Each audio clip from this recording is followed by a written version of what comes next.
दृष्टिकोण को व्यापक करने की जरूरत है। What is needed today is to have a broad national outlook. साथियों, जैसा कि मैंने अभी जिक्र किया, इंटरनल सिक्योरिटी और एक्सटर्नल सिक्योरिटी एक ही सिक्के के दो पहलू हैं।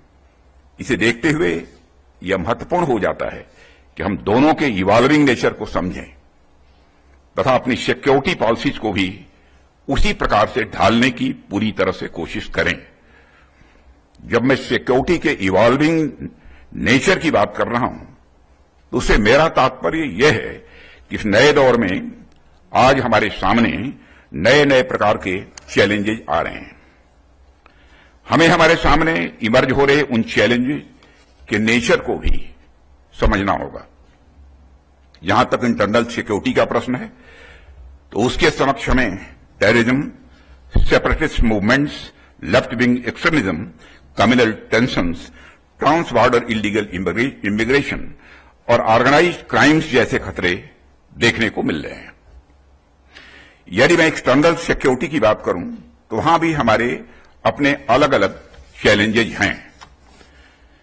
पहले ये थ्रेट सिर्फ कन्वेंशनल थे, लेकिन हालिया समय में अनकन्वेंशनल थ्रेट्स भी हमें बड़ी मात्रा में देखने को मिल रहे हैं। Hybrid warfare, cyber and space based challenges जैसे अनकन्वेंशनल थ्रेट्स आज हमारे सामने आ रहे हैं। इसलिए हमें आज के सिक्योरिटी रिलेटेड कॉम्प्लेक्स सिनेरियो को पहले के मुकाबले ज्यादा कंप्रिहेंसिवली समझने की आवश्यकता है। यही कारण है कि डीआरडीओ और सीएपीएफ एक्सेट्रा संस्थाओं का कोलैबोरेशन आज एक महत्वपूर्ण आवश्यकता यह बन चुकी है। हमें ऐसी अपॉर्चुनिटीज की हमेशा तलाश जारी रखनी चाहिए जहां फंक्शनल कन्वर्जेंस पॉसिबल हो सके। साथियों, डीआरडीओ मूलतः दो प्रकार की तकनीकी प्रणालियों पर काम करता है।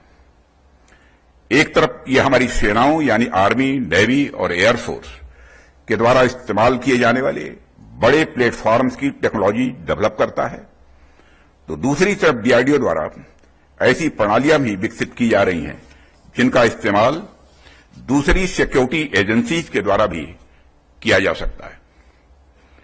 इस कैटेगरी में small arms, bullet proof jackets, communication and surveillance equipment, drones और एंटी ड्रोन्स टेक्नोलॉजीज और इस प्रकार के अन्य प्रोडक्ट्स और टेक्नोलॉजीज रखे जा सकते हैं।